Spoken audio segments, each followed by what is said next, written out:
మహాభారతం చదివింటారు, మీరు వినేంటారు. కౌరవ సభలో దుర్యోధనుడు ఆదేశిస్తే దుశ్వాసనుడు ఇంటికి వచ్చి ద్రౌపదిని ఏ విధంగా వస్త్రాపరణ చేశాడో, మొన్నటి దినం దుర్యోధనుడు ఎవరైతే ఆ రోజు అధికార మదంతో ఆదేశించాడో అలాంటి అధికార మదం అనుభవించి ఈరోజు సైకో డిజార్డర్గా వ్యాధితో బాధపడుతున్నటువంటి జగన్మోహన్ రెడ్డి ఆదేశిస్తే ఆలూరు ఎమ్మెల్యే దుశ్వాసనుడుగా ప్రవర్తించి దళిత మహిళైనటువంటి సుచిత్రను ఇంటికొచ్చి వివస్త్రం చేసి మహాభారతంలో ఏ విధంగా అపవిత్రం చేశాడో ఈరోజు అదే పరిస్థితి మనకు కనపడుతుంది.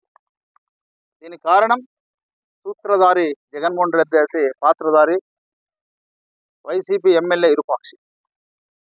ఇక్కడ ఈ సంఘటనలో బాధితులందరూ కూడా బడుగు బలహీన వర్గాలు, యాదవులు, వాల్మీకి, సుచిత్ర, ఎస్సీ. జగన్మోహన్ రెడ్డి చెప్పేది ఏంటంటే దళితులకు నేను మేనమామ అని చెప్తాడు. మేనమామ కాదు నువ్వు, కంసుడు నువ్వు. కృష్ణ పరమాత్మను ఆ రోజు కంసుడు ఏ విధంగా చంపాలని చూశాడో ఆ విధంగా ఇది ఈరోజు దళితుల పట్ల నీ డైరెక్షన్లోనే జరుగుతున్నాయి ఇవన్నీ.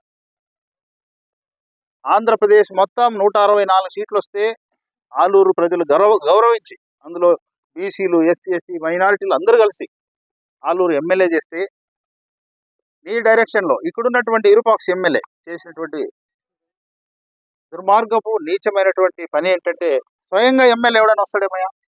164 ఎమ్మెల్యేలు ఎక్కడైనా చూసామా ఇలాంటి పరిస్థితి? కేవలం ఆలూరులోనే జరిగింది.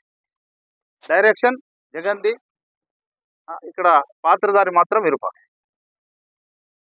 దీనికి కారణం వాళ్ళ మెంటాలిటీ. జగన్మోహన్ రెడ్డి మెంటాలిటీ ఎట్లంటే ఇందాక అన్నగారు చెప్పినట్లు అందరికీ తెలుసు. ముఖ్యమంత్రిగా ఆయన పనిచేశాడు. సిదిరి అప్పరాజు జైల్లో ఉంటే పరామర్శ అంటాడు. ములాఖాత్ 5 గంటలకు అయిపోతుంది, ఈయన 5 తర్వాత పోతాడు.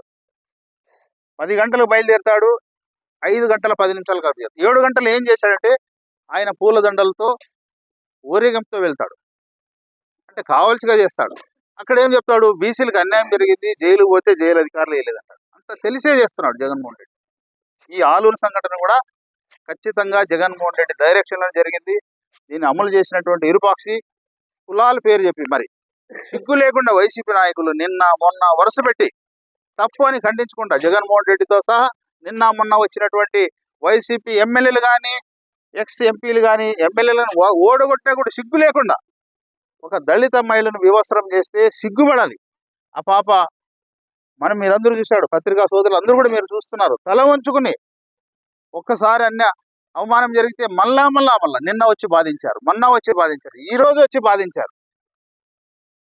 ఇది గొడ్డల పార్టీ యొక్క సిద్ధాంతం. అదే తెలుగుదేశం పార్టీ అయితే ఇలాంటి పోకళ్ళు ఉండవు. అందుకోసమే ముఖ్యమంత్రి గారు సీరియస్గా తీసుకున్నారు. సీరియస్గా తీసుకొని సీనియర్ నాయకులు, పొలిట్ బ్యూరో సభ్యులైనటువంటి గౌరవనీయులు కాలువ సీనన్న గారిని, ఎమ్మెల్సీగా నన్ను, మరి జిల్లా అధ్యక్షురాలు గుడిసె కృష్ణమ్మ గారిని, అబ్జర్వర్ ఆదినారాయణ గారిని, అందరినీ, మరి జ్యోతి గారిని మమ్మల్ని అందరూ పంపించారు. ఏంటి నిజ నిర్ధారణ ఏంటంటే 3 మ్యాన్ కమిటీ రూపంలో మేము వచ్చాం. విషయం తెలుసుకుంటే చాలా బాధ అనిపిస్తుంది. ఈ విషయాన్ని తీవ్రంగా ఖండిస్తూ ఈ సందర్భంగా ఇక్కడ ఉన్నటువంటి మా దళిత సోదరులకు కానీ, వాల్మీకి సోదరులకు కానీ, అదేవిధంగా యాదవ్ సోదరులకు కానీ ఇచ్చే ఆమె ఒకటే, తెలుగుదేశం పార్టీ మనది, మనందరిది, బడుగుల పార్టీ.